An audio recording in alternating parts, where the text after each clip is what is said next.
Hey ladies, it's your girl Truly Inspired Martin, and you're not here by chance. Nah, baby, this is on purpose because what we do here is equip and empower you to become the woman that you desire and deserve. You are here because you are ready to restore, reset, and reclaim your life and increase your emotional intelligence. That won't happen everywhere, but here we make shit happen. So let's get it. Hey ladies, it's your girl Truly Inspired Martin, and baby, we are back and better than ever every Thursday, 7 a.m. Catch us on every podcast platform. And I know you've been out here working on you. I see you, girl, doing what you do. But guess what? The journey continues. So if you are truly ready to go from BS to success, welcome back to the Recrown You podcast. Everybody wants to be, but nobody wants to do. Girl, it's time to be real, raw, and relentless. Everybody wants to be, but nobody wants to do.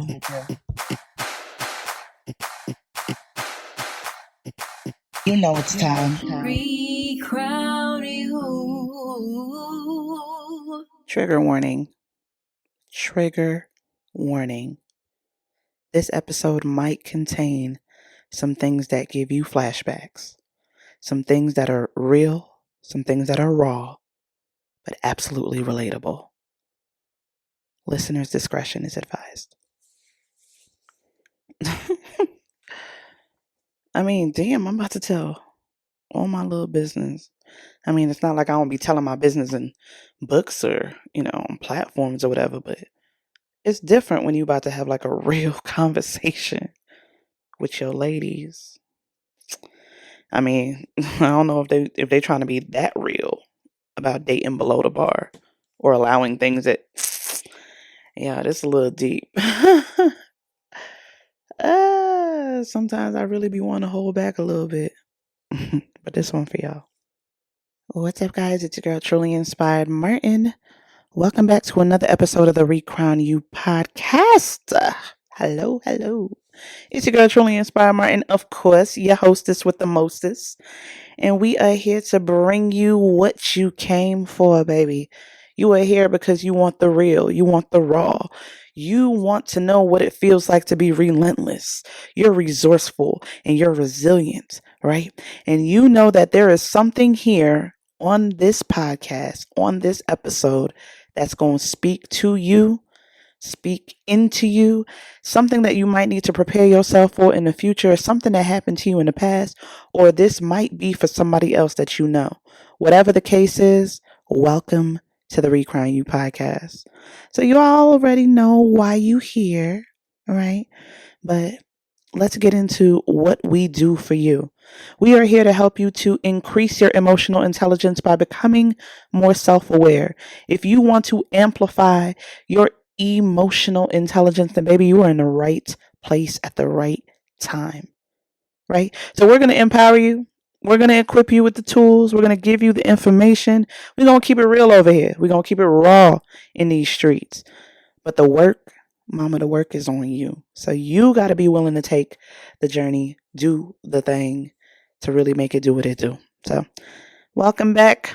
And if this is your first time in the building, welcome. I hope that you stay for the long run and that you take something that you can take into other areas of your life. And, every week we touch on something. Every week I hear a little something in my DMs or something. I'm gonna need y'all to go down to the podcast pages, like Apple, Spotify, Google. I mean, we on every one of them, right?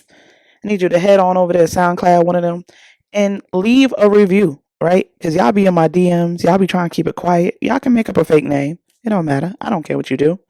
But those reviews really help us to rank higher in the podcast world, and really be able to get our message out to more people and get some more amazing guests on the podcast, right? Because, I know y'all love to hear from me, but ain't nothing like the conversations I have with other people. Y'all know I love to engage with other people, and you know it gets deep. And we got a bonus episode that's actually going to be coming up soon. I'm going to just hush on that one right now. But in the meantime, I hope that you get what you came for.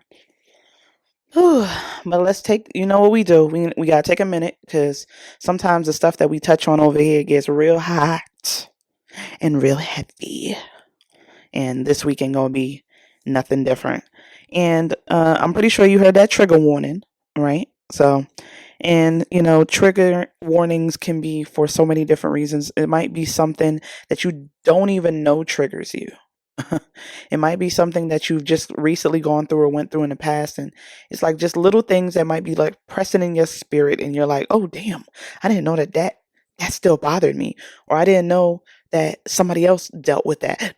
Like, there's so many different reasons why you can get a trigger warning, and it can be tied to trauma, it can be tied to past hurt, past pain, or just unbeknownst to you, you are really hurting about something that happened so long ago and you did not even know that it bothers you. But then I say something, and that one word shakes up your whole entire existence, right? So we want to make sure that we put that trigger warning out before we get down to the nitty gritty. All right. So here we go. Take a breath. Breathe in. Hold it. And you're going to breathe out real slow. You're going to let that come right out your mouth slowly. So breathe in through your nose, holding your diaphragm. Put your hand at the top part of your belly and deflate like a balloon. You should almost kind of sort of feel lightheaded. And that's going to help you to really open up that airway and release some of that stress and anxiety, right? So give you like about 3 of those. Breathe in. Hold. Breathe out. Slowly. Deflate like a balloon. You should be emptying the tank. All of that out. So you can pause this episode right here. Do a couple of those. Get yourself in a good place. And come back in. And we live. Okay. So let's go ahead and talk about it. Dating below the bar. Like, if we being 100% honest, right? A lot of us has probably found ourselves in situations or situationships with people that we know was below the bar. And these episodes are for women, but I mean, men, this can be relatable too. You were probably dating somebody that did not really fit the agenda, right? They didn't fit the typical profile that you have for your life, for your dating partner, for whatever it is, right? And when I say fit the profile, we're not even just talking about just the shallow things, even though it can start in that, right? They're too short, they're too tall, they're too big, they're too small, right? Just all these different things, like they eye lean to the left, do to the right, like, they always sag in their pants, but I really hate people that sag pants. Like, they still live at home with their mama, but they 42. Like, all these different things, right? It can be so many different aspects of they just don't fit the normal bill for what you would accept, but you tolerate it. Right? You accept certain things under certain circumstances for different reasons, and your reasons are yours. But if we're being honest, you've probably dealt with someone in your dating life. Take a minute. Some ones or twos or a fews, right? That you've dealt with, and you're like, why the hell am I even doing this? Or you look back now and you're like, how did I do that? Right? You asking yourself all these questions like, how the hell did I let you slide into the deck? You don't even fit the bill, right? But there's some we're gonna go back into that, like the reasons why, right? But it's story time, right? As I took a look back at my life, I mean, now I'm married, right? And we've been together 9 years, and we've been married for 1 as of the end of this week, right? But if I look back at the track record, and they were not all bad. I'm not going to say they were all bad, because that would be a lie. But I can probably make a list of the different types of profiles, right? But one that sticks out very particular to me was the dudes that always wanted to come live with you. Oh, holla if you hear me. The dudes that always wanted to come live with you. Like, I always seem to have slipped up and fell on the men that need me to take care of them. Now, I know this probably going to ruffle some feathers. And brothers, this is not for all of y'all, right? This is not for all of y'all. But I'm speaking to my past, okay?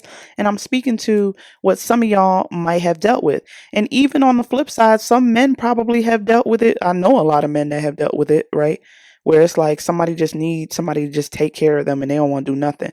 But we're not talking from that perspective. We talking from as the woman in the relationship, these men that was trying to like step up in the building with nothing to offer but some good wood. Right? Like what? And sometimes that was even subpar, truth be told. But if we're being honest, right, there was a lot of those type of situations that entered my existence. They would come through. They would think that because they did X, Y, and Z, or because they made me feel a certain way about myself, or said certain words that might have boosted my self esteem or made me feel like, oh, I'm the only one type of situation. That now this was a golden card for them to say, oh, I can stay over tonight. And I can stay over tomorrow night. Oh, I'm going to cook you a little something. I'm going to bring you a little something. You want me to stay tonight? You want me to stay another night? All of a sudden, tomorrow night turns into the next night, turns into the next week. And all of a sudden, you hear about 30 days and I can't get your ass out because now you have got in under the squatter laws. Next thing you know, the Negro done sent a bill to your house with your address. Listen, I got stories, okay? I could write a book just about that. But when I think back over these stories and I think back over these people that I dealt with, what in me wanted to fix, save, or allow them to invade my space in a way where they feel that I was supposed to take care of them? There's a reason why certain types of profiles of people enter your life and stay, or you allow them to stay, because there is some void that you are missing, and there is something that you're trying to achieve with this person. As someone that I can honestly say, myself, right hand up, this is like a AA meeting right now. My name is Dana, and I used to be a fix-it woman. I wanted to fix him. I saw the potential and I wanted to see what I could do with that potential. Like, I just want to see if I can just help just enough. I want to see what I can do for you because I'm a superwoman and I know I'm a strong woman and I know what I bring to the table. So I know that if I just put my hands on you, if I just allow my spirit to flow through you, baby, I can make you better. And that's not to say that as one to the next that we're not supposed to make each other better, but in the way that I was thinking to make you better, it was to not see the person for who they are. They always say that when somebody shows you who they are, believe them. Like one specific story I can remember from an ex. I remember within the first week or two of us talking, of us meeting, dating, what have you, this person in conversation stated, and I want y'all to really pay attention to this, they stated that they have never been faithful to a woman ever in their life. They don't know how to be faithful. But for me, they'll do it. Not I'll try, they'll do it.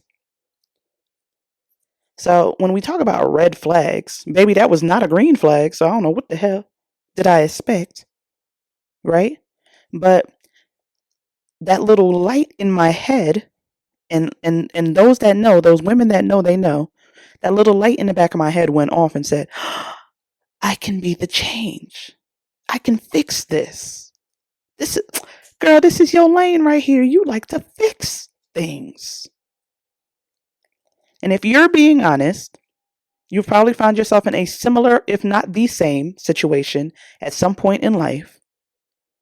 seeing a reddish flag, or to you it might look a little orange because you ain't looking at it for what it is, right? You see that flag, but you like, I got this. I can fix that. Y'all know who I am. I got this. It's a challenge now. So when he's telling me this, I'm like, oh man. I said, but why me? Like why you want to try to do right by me? Because there's something different about you. I want this. Okay, bet. Let's do this. Challenge accepted. But not realizing that after about 2 months, if that, this person already started talking to other women, dating me while dating them, started cheating, right? And brought a lot of problems into my world and my life. And this is just one situation I'm telling y'all about right now. Brought so much issues into my life, so many sleepless nights, so many moments of not knowing who I was anymore, so many days of questioning my worth, right? So much drama, so much of everything broke me down, broke my home.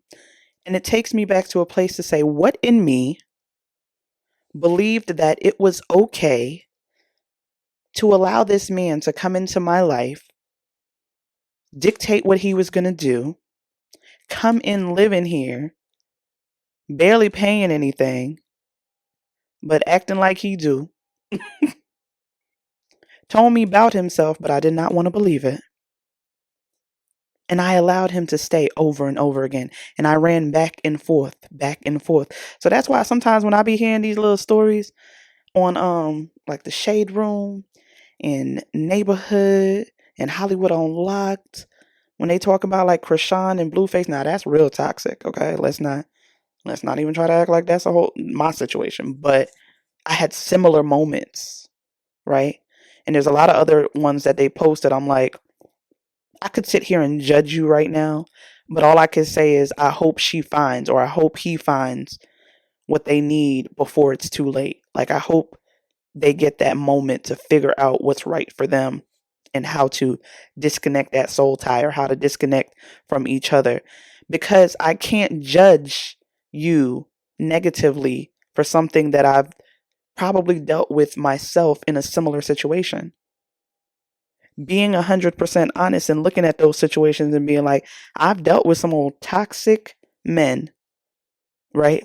And I've dealt with some situations where I wanted to fix it and I wanted it to work for my good. And I just believed in them so much. And I knew that we were going to make it. But I also knew, all in the back of my head and my heart were in two different places, right? The logic did not want to kick in, but the logic was screaming at me like, don't do this. This ain't for you. This ain't going to end well.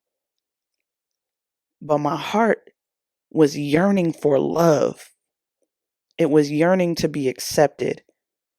There was days when I would look in the mirror and see myself and be like, well, shoot, I guess I'm lucky enough to have somebody.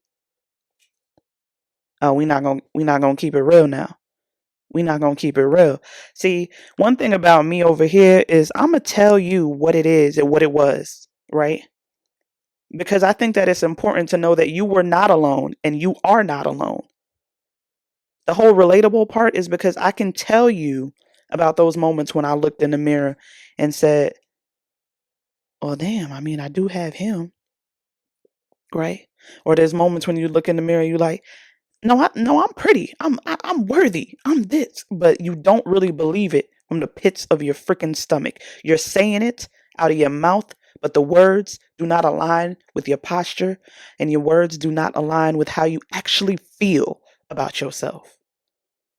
So I would allow these old no good nothings into my life, and I would allow them to do what it is that they do. And somehow they would find themselves moving on in my life and doing whatever it is that they want to do. I can even tell y'all about a situation where I dealt with a guy, and it felt like we were in an amazing place. I was meeting family. We was hanging out all the time. Yada, yada, yada. I mean, it was hot, I thought, until it got real weird. And I started catching him doing very suspicious things, dealings with other people. But there was some questionable behaviors in there. It was very questionable. I'm going to leave it at that. And I slowly started to pull away and let this individual know that I wasn't really interested in pursuing anything further. I just don't think we were in the right place for each other. Well, this person proceeds to literally stalk me, blow my phone up 30 times back to back to back to back, leaving voicemails saying, I see you, I know where you at. You can't live life without me. I'm this, I'm that.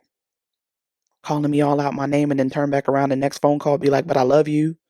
Like, literally sounded wild. I went through that whole situation for months on months where I had to call and start making police reports, trying to file protection orders and all of that. But if we're being honest, he showed me a red flag from the get. He showed me that he was super possessive by the things that he did and the people I couldn't talk to and how he would act when a guy even looks at me when we're out, like just all types of little signs. And he would tell me stories about past relationships and why they didn't work out. And a lot of them sounded like it was him being overprotective or being just completely strange, like outside of himself. But he was so fine to me. And when I looked in the mirror, I said, damn, I got this fine man. Like, I don't see no flags. He seems to really care about me real deeply, too deeply, right? But when I looked in the mirror, I didn't see someone that was worthy of something greater than this. So right now, this works until it didn't. Until I started fearing for my life, and until I started having to have people, watching certain things for me, until I had to start blocking every phone number he called from, until it just started getting really, really out of hand. It's scary when you're in those type of situations, but there were red flags. But there I was, this woman that was still searching for her worth, that was still trying to understand why she allows certain things to happen. The little girl inside of me had daddy issues. There was pain inside of me from childhood trauma, right? So the grown-up me is looking back at that teenage girl that was gang raped. She's looking back at her first domestic violent relationship while she was in high school. She's looking at the type of men that she allowed to partake in her body at a young age. And she's saying, well, I'm not there anymore. Or they treated me that bad. At least this is a little bit less than that. So it's not as bad as the way I used to be treated. So I can tolerate this. And I mean, look at you. This is me talking to myself in the mirror.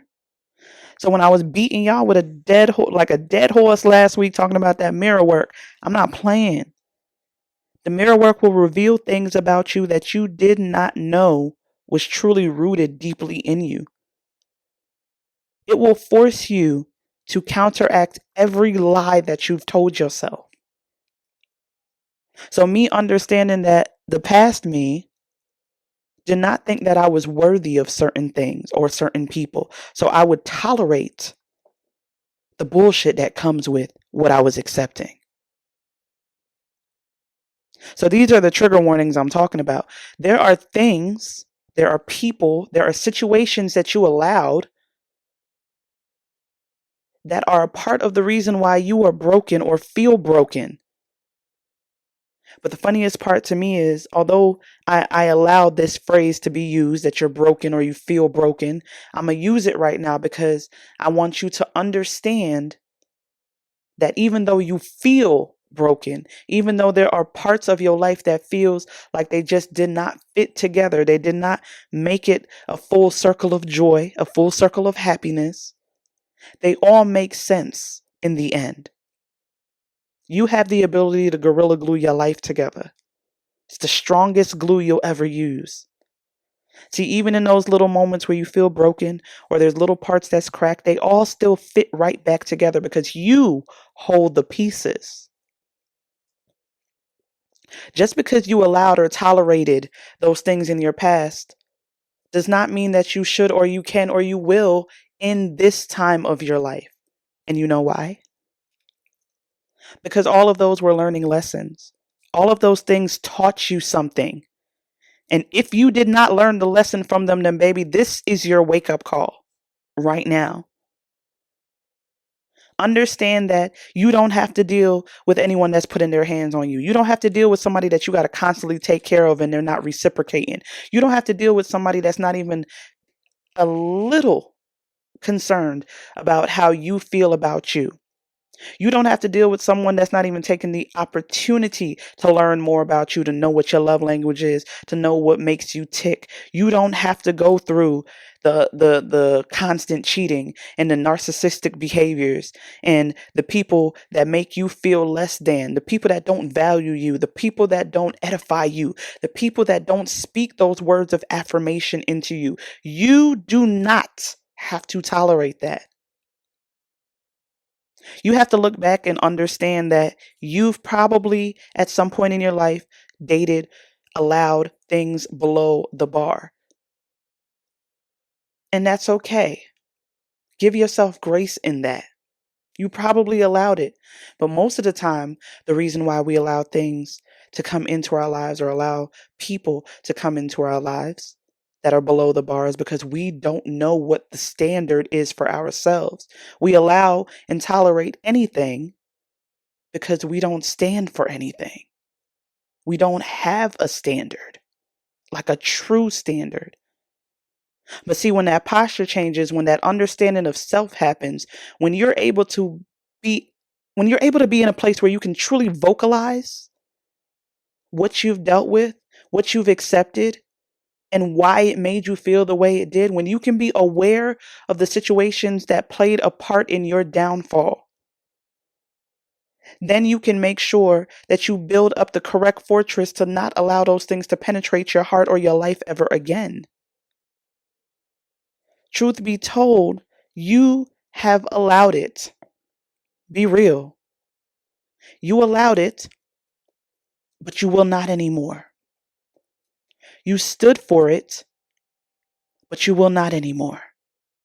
You were hurt by it, but you're using it to really rewire you for your strength. I want you to stop acting like it's okay to allow these men to go out here and make babies on you and just come back home to you. I'm going to need you to stop acting like it's okay for these men to go out here and do what they do and get STDs and bring them back to you. I'm going to need you to stop acting like it's okay for them to come around living off of you. I'm going to need you to stop acting like it's okay for him to talk to you that way. I'm going to need you to stop acting like it's okay for you to talk to you that way, for you to allow those things into your life anymore. You got to stand 10 toes down on yours. But they say you got to stand on business. I need you to stand on business for you. Like, truly know what those standards are for you. Know what your boundaries look like. Like, know what it feels like to really be able to own your part in it and know who you are and whose you are. I don't care who you believe in, but you need to have some kind of source that you pull from. Like, something has to guide you. Something has to make you feel. Something has to keep you grounded. And when you start to actually like target and pinpoint those things in your life that are tied to what you allow or allowed, when you start to realize that a lot of your hurt, your pain, and your trauma stems from something way deeper than letting that dude in your bed last night, you got to really realize that in order for you to have a bar, in order for someone to come into your life and exceed the bar, you have to show them where the bar is first. And if it's to the ground, baby, they're just going to step right over it because it's easy to reach. But if your bar starts to raise just a tad bit every month, every day, if you start to like really align your posture in a way that says, meet me where I'm at, baby. If you start to just exude a different type of self-respect and confidence for yourself, a lot of things start to shift around you. People start to realize you are an unfuckwithable. If people start to truly realize that you are unfuckwithable, they will fall in line. And when you start to realize that sometimes you found yourself looking for love in the wrong places, with the wrong people, when you start to realize what you're tolerating because of blank, you'll start to move differently because you'll be aware of what triggers you. You'll be aware of what got you here. You'll be aware of the patterns that are moving through your life. One of my favorite songs that I listen to quite a bit talks a lot about those circles that we go in, right? And it's by Johnathan McReynolds. It's a gospel song, but gospel or not, baby, it gives. It gives. It gives exactly what it should have gave. It's literally called Cycles. And he talks about how you're constantly going in these same cycles and you're refusing to keep on doing that. You're refusing to keep on allowing these things to happen in your life. Like you're refusing to keep going in cycles. What does it look like if you make the decision to stop going in cycles? I'm going to read a little bit of the lyrics to you and you can definitely go check out. I'll link it down in the show notes. The song itself, but it's called Cycles. And no matter what denomination you are, no matter what religion you practice or whom you believe in, the words to songs speak to whomever listens. Okay? So, Cycles by Johnathan McReynolds. He says, "Didn't I conquer this last year?" Okay? Didn't I conquer this last year? Tell me what I missed, because I fear that is coming back up again. Must be something I ate, some song, some show, some hate. The devil wants to extend the game, free throws. And when it ends, he wants to make the sequel.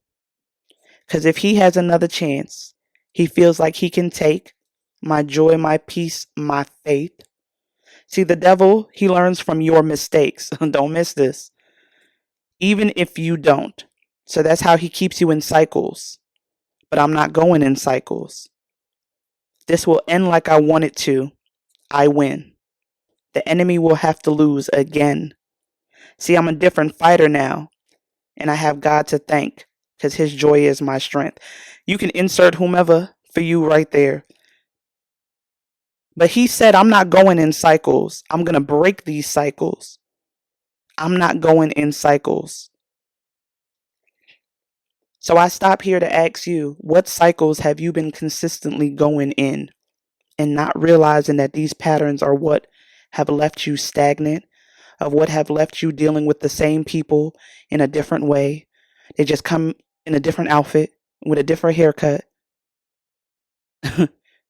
taking you to a different restaurant, luring you in a different way, allowing you to dance around in these circles of cycles.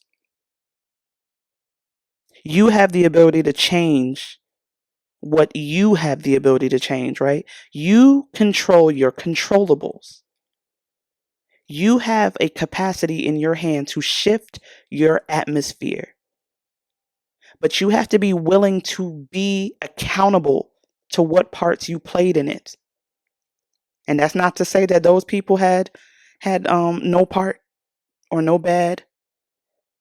But the self-forgiveness part starts with owning your part in it. And I need you to sit in that and allow yourself the ability and the capacity